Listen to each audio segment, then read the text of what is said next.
चर्चा करेंगे उत्तराखंड की सभी 5 सीटों पर चुनाव की वोटिंग प्रतिशत पर। आपको बताते हैं कि पहले चरण में उत्तराखंड की 5 सीटों पर वोटिंग हुई है। लोकसभा चुनाव में इस बार 53.89% मतदान किए गए हैं। इसी के साथ साथ मताधिकार का प्रयोग किया गया है, जबकि 2019 की बात की जाए तो 5 सीट पर 58.1% वोट पड़े थे। बात करें उत्तराखंड की 5 सीटों की तो नैनीताल में कुल 61.35% वोटिंग हुई है। वहीं अल्मोड़ा में कुल 64.96 लोकसभा में मतदान किए गए हैं। तो वहीं हरिद्वार की बात की जाए तो तोकुल में 62.36 वोटिंग हुई है। टिहरी में कुल 52.57 वोटिंग प्रतिशत रहा है। इसी के साथ साथ गढ़वाल में कुल 50.84 वोटिंग हुई है। तो लगातार आपने देखा है कि 60% से लगभग लगभग नीचे ही तमाम जगहों पर वोटिंग हुई है। कल बढ़ चढ़कर तमाम वोटर्स ने मतदान किया है और तमाम नेता जो है वो भी मतदान करते हुए नजर आए हैं। पुष्कर सिंह धामी को आप देख सकते हैं। इसी के साथ साथ तमाम बड़े नेता मतदान करने कल पहुंच रहे थे।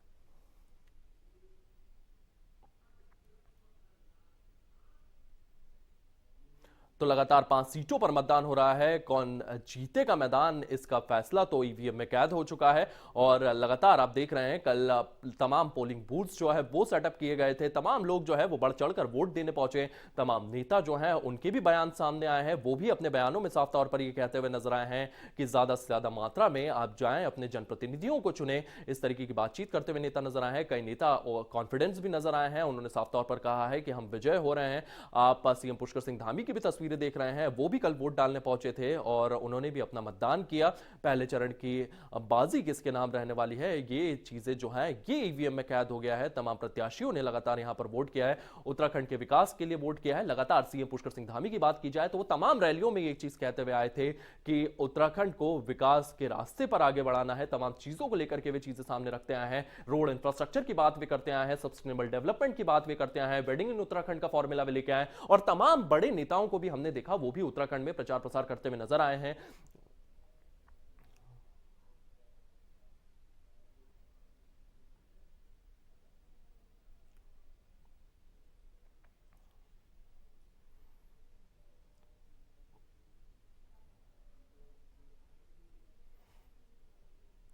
और इसी खबर को लेकर के दो वरिष्ठ सहयोगी हमारे साथ जुड़े हुए हैं। नरेंद्र सेठी वरिष्ठ पत्रकार हमारे साथ मौजूद हैं। इसी के साथ साथ हमारे ब्यूरो चीफ देहरादून से प्रवीण कुमार हमारे साथ जुड़े हुए हैं और इन तमाम मामलों को लेकर के हम चर्चा करेंगे कि किस तरीके से कल का पूरा दिन रहा, क्या कुछ समीकरण बनते हुए नजर आ रहे हैं। सबसे पहले मैं प्रवीण जी के पास जाना चाहूंगा। प्रवीण जी, कल चुनाव था, लगातार आप ग्राउंड पर मौजूद थे, किस तरीके का माहौल देखने को मिला है? देखिए, कल जो था उम्मीद ये थी, जैसा कि जो चीफ इलेक्शन ऑफिसर ने कहा था कि 75% हम चाहते हैं कि वोट कास्ट हो, लेकिन वो देखने को नहीं मिला। और जब अंतिम जो आंकड़े आए तो उसमें 54-55% के आसपास जो है यहाँ पे मतदान हुआ है। और इस मतदान की क्या मायने हैं, इसको समझने की जरूरत है, क्योंकि ग्रामीण क्षेत्र में हर हर बार देखा जाता है कि ज्यादा वोटिंग होती है। शहरी क्षेत्र के मतदाता उतने निकले नहीं जितनी उम्मीद की जा रही थी। ग्रामीण क्षेत्र में भी कम मत प्रतिशत हुए हैं। और इन तमाम मुद्दे पर बात करने के लिए हमारे साथ वरिष्ठ पत्रकार हैं जो कई अखबारों में रह चुके हैं, अभी भी एक अखबार से जुड़े हुए हैं। अरुण प्रताप सिंह भी है, हम इनसे जानते हैं। अरुण जी, किस तरह से देखते हैं कल वोटिंग परसेंटेज का गिरना? कितना, क्या लगता है कि इसके पीछे का कारण क्या रहा? एक, वोटिंग को बढ़ने का कारण अक्सर ये होता है कि लोग सरकार को बदलना चाहते हैं। हाँ, कोई बहुत बड़ा मुद्दा आज मेरे ख्याल से बहुत बड़ा मुद्दा था नहीं। और यहाँ पर उत्तराखंड में पारंपरिक रूप से 60-61% से वोटिंग होती नहीं, तो उस हिसाब से 5% की कमी आई है। थोड़ा सा जो आश्चर्य मुझे लगा वो पौड़ी गढ़वाल की सीट पर है कि 50 पार नहीं करते। पार नहीं करता। बाकी शहरी क्षेत्रों में तो यहाँ पे हमेशा ही कम वोटिंग रही है, लेकिन इस बार थोड़ी ज्यादा कम रही है। उसका एक कारण, जहाँ तक मैं अगर पार्टियों की बात करूँ, राजनेताओं की बात करूँ, तो मुझे लगता है कि भाजपा के बड़े बड़े नेता जो जो कैंडिडेट है खास तौर पे, वो अपने स्टार प्रचारकों पर मोदी के नाम पर निर्भर रहे, वो बंदों में घूमे नहीं। और कांग्रेस की तरफ से तो प्रियंका गांधी और सचिन पायलट को छोड़ के कोई प्रदेश में लगभग रैली ही नहीं आई है, और वो भी उतने उत्साह में नहीं थे। तो अपने अपने कार्यकर्ताओं को तो बहुत ज्यादा उत्साहित नहीं कर पाई कांग्रेस भी, और बीजेपी में निर्भरता मोदी के ऊपर अधिक रही। दूसरी बात ये भी है कि अगर प्रशासनिक दृष्टि से देखा जाए तो मैं पर्सनली जानता हूँ कि जो बीएलओ के हाथ में पर्ची बांटने का काम था, शहरी क्षेत्रों में वो पर्चियां ठीक से बटी नहीं, और जब पर्ची नहीं आई, लोगों ने बहुत ज्यादा उत्साह भी नहीं दिखाया वो। अच्छा, कल एक चीज, मैं हरिद्वार क्षेत्र में जब गया था, हरिद्वार में खबर ये आई कि एक सरदार जी थे, उन्होंने अपने लाइन में लग के इंतजार किया, जब उनकी बारी आई उन्होंने ईवीएम उठाया, पटक दिया, उन्होंने बोला इस पे भरोसा नहीं है। तो इस पर और भी काम करने की जरूरत है, ताकि जो लोग ये सोचते हैं ईवीएम में गड़बड़ी होती है या इस तरह की चीज है, उनका भी विश्वास जीतने की जरूरत है। ये काम इलेक्शन कमीशन का है। देखिए, इलेक्शन कमीशन को कई बार कोर्ट में भी घसीटा गया है। अभी भी एक केस चल रहा है, वो प्रशांत भूषण नाम के वरिष्ठ वकील हैं, उन्होंने फाइल किया है। लेकिन चूंकि रैंडमाइजेशन होता है ईवीएम मशीन का और स्टैंड अलोन मशीन है, उस पर शक करने का कोई कारण बनता नहीं। सवाल ये नहीं कि शक का नहीं, लेकिन लोगों का भरोसा जीतना तो पड़ेगा ना कि आप जो कह रहे हो गलत है। मेरे ख्याल से 2005 से लगातार हम जो है ये ईवीएम जो सारे वोट भी देते आए हैं, और जो पार्टियां ईवीएम पे सवाल उठा रही हैं मतदान में, वो भी भाग लेती रही है। तो एक नैरेटिव है जो खड़ा किया गया है, परसेप्शन। तो ये खत्म कैसे होगा? ये जगह जगह जाके बताना पड़ेगा। ये अभी तक जो बातें आती है वो अखबार टीवी के चैनल के माध्यम में आती है, कोर्ट में गया था, वहां ये चीजें हो गई।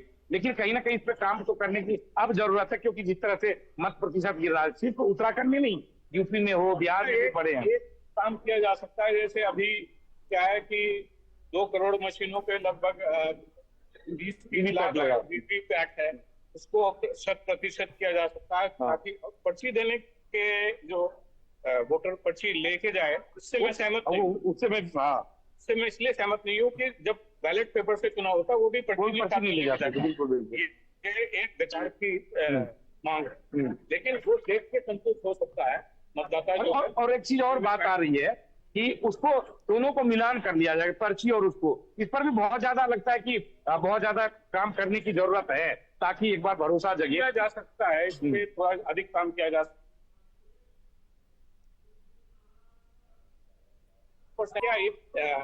0.001% की एरर नहीं है, बिल्कुल मिसमैच मिला ही नहीं है, तो सब करने का कोई कारण बनता है। वोटरों को थोड़ा ज्यादा जागरूक किया जाना चाहिए। ये काम सभी इलेक्शन कमीशन के अलावा राजनीतिक पार्टियों का भी। अगर राजनीतिक पार्टियां जिनके एजेंटों के सामने रैंडमाइजेशन होता है और मॉक पोल होता है, वही अगर ये सवाल उठाएंगे तो वो जिम्मेदारी से काम नहीं करेंगे। अच्छा, प्रवीण जी, इस तमाम चीजों को लेकर के सवाल जो हैं वो लगातार पूछे जा रहे हैं, तमाम चीजों को लेकर के सवाल पूछे जा रहे हैं। मैं हमारे साथ नरेंद्र सेठी जी जुड़े हैं, वो भी वरिष्ठ पत्रकार हैं, उनसे भी जानना चाहेंगे किस तरीके से कल जो वोटिंग परसेंटेज जो है वो काफी कम रहा है, ये क्या कुछ बताता है उत्तराखंड के बारे में? तमाम ग्रामीण क्षेत्रों में भी अगर बात की जाए तो वहां पर भी कम वोट परसेंटेज यहां पर देखने को मिला है। किस तरीके से ये कम वोटिंग परसेंटेज क्या रुख बताता है उत्तराखंड में? देखिए, कुछ वर्षों पहले एक वोटिंग मशीन में एक ऑप्शन ऐड किया गया, none of the above, NOTA, और नोटा का बटन ऐड किया गया। तो नोटा के बटन ऐड करने के पीछे कारण यह था कि अगर कोई मतदाता किसी भी प्रत्याशी के कार्य से सहमत नहीं है तो वो नोटा का बटन दबा दे कि नन ऑफ द अबव। तो इससे भी ऊपर अगर मतदाता ने घर रहकर मतदान ना करने का ही निर्णय लिया तो इसका मतलब वो बहुत ज्यादा ऊब चुका है। और ऐसी स्थिति में आप ये देखिए कि जो परसेंटेज है वोट का जो गिरा है, मैं ये नहीं मानता हूं, क्योंकि जो आज से 10 साल पहले जो संसाधन थे उनसे बहुत ज्यादा विकसित हो चुके हैं उसके बाद, और मतदान के परिप्रेक्ष्य में देखा जाए तो बहुत चीजें बदलाव आया है, आधुनिकीकरण हुआ है। उसके बावजूद अगर मत प्रतिशत नहीं बढ़ा तो ये एक गिरावट आई है। मैं इसको देखता हूं कि ये इसको आप मानिए ये 40-45% है अगर उस परिप्रेक्ष्य में रेशियो के हिसाब से देखा जाए पिछले दशकों की, ये बहुत ज्यादा उत्साहवर्धक नहीं है। और अगर मतदाता ने अपनी निरस्ता दिखाई है और उसने घर बैठना ज्यादा पसंद किया है बजाय मतदान करने के, तो ये बहुत गंभीर विषय है। इसमें गहराई से जाकर इसका अन्वेषण, विश्लेषण, सब चीज करनी चाहिए, क्योंकि लोकतंत्र की नींव को सींचने की बात है। हम सिर्फ मतदान नहीं कर रहे हैं, तो उसका बहुत बड़ा खामियाजा आने वाले समय पे हमें अपने विकास में और हमें अपने इर्द गिर्द और चीजों को देखने में इसका प्रतिलक्षित हो सकता है। जी, इसी खबर को लेकर के मैं प्रवीण जी के पास भी जाना चाहूंगा। प्रवीण जी, लगातार मतदान जो है जी, वो बिल्कुल। गिरा है, तमाम क्षेत्रों में मतदान प्रतिशत जो है वो गिरते हुए नजर आए हैं। आपसे मैं लगातार बातचीत करते आया हूं और आप भी बताते आए हैं कि चुनाव आयोग किस तरीके से लगातार प्रचार प्रसार कर रहा था, लोगों को इस चीज की जानकारी दे रहा था कि आपको आना चाहिए, आपको मतदान करना चाहिए। हम भी तमाम तरीकों से बता रहे थे कि लगातार अपने मताधिकार का उपयोग करना चाहिए, लेकिन जिस तरीके से वोटिंग परसेंटेज गिरा है, ये क्या कुछ बताता है प्रवीण जी? देखिए, दो बातें हैं। जो निर्वाचन आयोग की तरफ से कोशिश की गई थी, जगह जगह कोशिश की गई थी कि ज्यादा से ज्यादा मतदाता घर से निकले, इस तरह से ये मतदाता और पढ़े लिखे मतदाता शहरी क्षेत्र में वोटिंग कम हुई है, तो इसका मतलब है कि कहीं ना कहीं जो व्यवस्था है उससे निराशा है, या फिर वो लोग घर में बैठकर उस दिन छुट्टी मनाना पसंद करते हैं।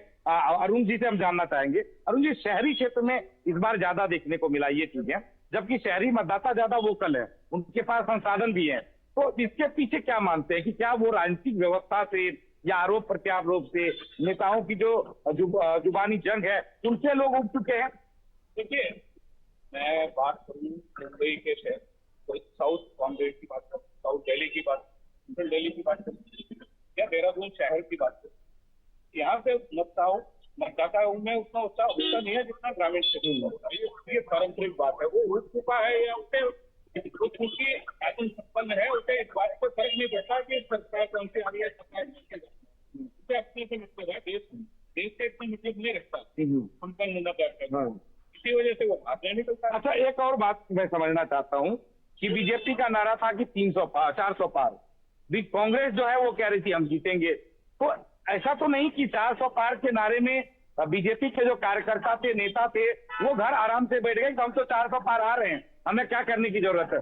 कांग्रेस के लोगों को लगा कि हम तो जीतने नहीं जा रहे हैं, तो हम क्या करें, ये तो नहीं मामला था। देखिए, मतदाता जो वोट डालने जाता है वो 2 दिन पहले ही डिसाइड कर लेता है कि मैं खुद को, और ज्यादातर मतदाता जो होते हैं वो फिक्स मेंटालिटी के होते हैं, तो 8 से 10% होते हैं जो वोटिंग जिन्हें मतदाता कहते हैं, वही फैसला करते हैं अंतिम समय में कि किसे वोट देना, तो उन्हीं पे रिजल्ट निर्भर करता है। बाकी जो मत भाजपा का समर्थक है भाजपा को वोट देता है, कांग्रेस का समर्थक है कांग्रेस को वोट देता है, या समर्थक है उसी को अक्सर वोट देता है। लेकिन बेसिक बात यह है कि जो साधन संपन्न शहरी क्षेत्र में उन्हें इस बात से फर्क ही नहीं पड़ता कि सरकार किसकी आ रही है, किसकी जा रही है। तो दूसरी बात आपने जैसे कही कि बीजेपी के कार्यकर्ता मोदी के नाम पे ज्यादा निर्भर रहे, और वो उस तरह की वही मोदी के नाम ही काफी है नैया पार कराने के लिए। और दूसरी तरफ कांग्रेस में बड़े नेताओं के या न आने से और कुछ लेके एक निराशा का भाव रहा, इसलिए उन्होंने भी उतनी मेहनत की नहीं। कहीं ना कहीं मेहनत में कमी जो कैंडिडेट हैं उनकी तरफ से दिखाई दे रही है।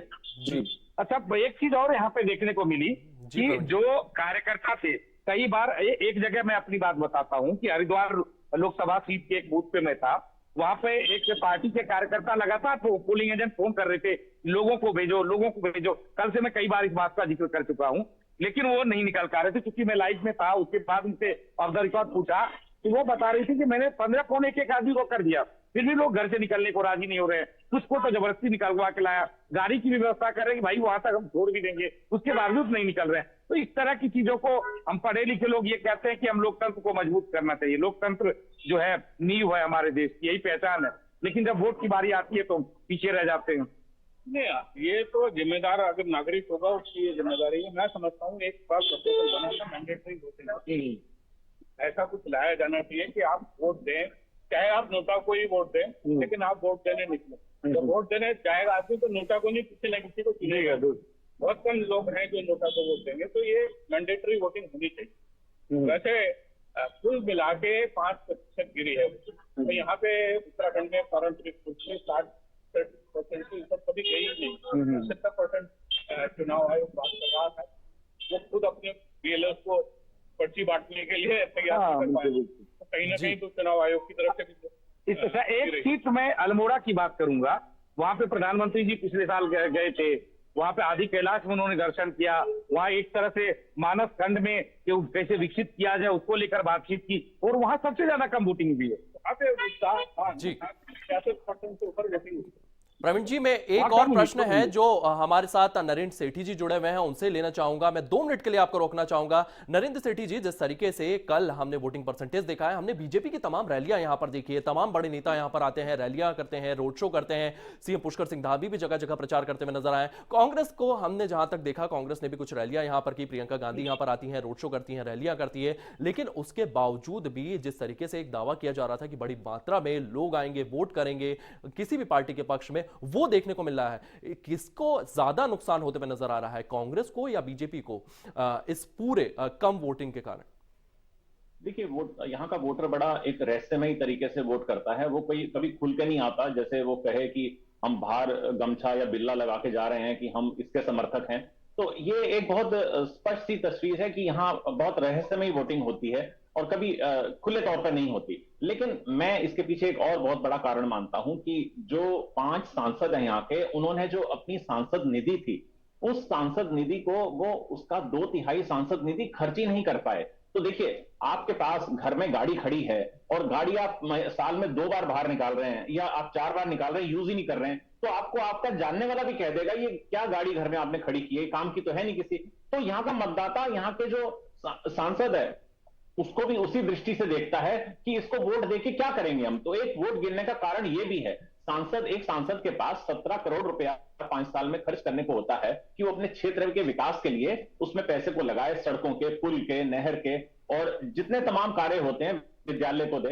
लेकिन वो अगर 17 करोड़ में से केवल वो 15, 20 या 25% खर्च कर रहा है, तो आप ये सोचिए कि फिर इंसान जो मतदाता है, आफ्टर ऑल वो एक इंसान है, उसका भी अपना सोच का दायरा है, तो वो ऊब जाता है। जो ऊबने का कारण है वो यही है। मैं ये नहीं मानता हूं वोटिंग परसेंटेज बढ़ना चाहिए था। 5% भी बहुत घातक है वोटिंग परसेंट गिरना। इसका मतलब कि जनप्रतिनिधियों से ऊब रहे हैं, मतलब ये सीधी सी बात है। जी, इस तमाम जानकारी के लिए आप दोनों का बहुत बहुत धन्यवाद। आपने विस्तार से हम लोगों को समझाया कि क्या कुछ कारण रहे जिसके कारण वोटिंग परसेंटेज जो है वो उत्तराखंड में गिरा है।